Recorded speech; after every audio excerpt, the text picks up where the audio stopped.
Detik-detik evakuasi kuda andong yang terperosok dalam selokan di Jaksel, Damkar turun tangan. Seekor kuda terperosok ke dalam selokan di Jalan Pangeran Antasari, Kebayoran Baru, Jakarta Selatan pada Senin 16 Mei 2022. Tampak kuda yang menarik andong itu terperosok di bagian kaki sehingga tak bisa keluar dari selokan. Petugas pemadam kebakaran Cilandak turun tangan untuk mengevakuasi kuda yang terperosok ke dalam selokan itu. Untuk mengevakuasi kuda berbobot besar itu, proses penyelamatan harus dibantu dengan mobil derek. Dalam video yang diunggah, petugas damkar berusaha mengevakuasi kuda yang terperosok kemudian terjepit di got. Proses evakuasi ini melibatkan satu unit dengan 7 personil. Sementara, proses evakuasi berlangsung selama 30 menit, mulai pukul 13.34 waktu Indonesia Barat sampai dengan pukul 14.05 waktu Indonesia Barat.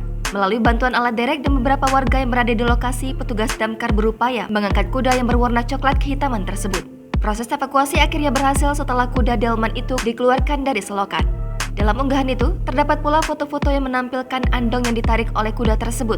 Andong itu nampak tergeletak dengan posisi kuda tertelungkup ke dalam selokan.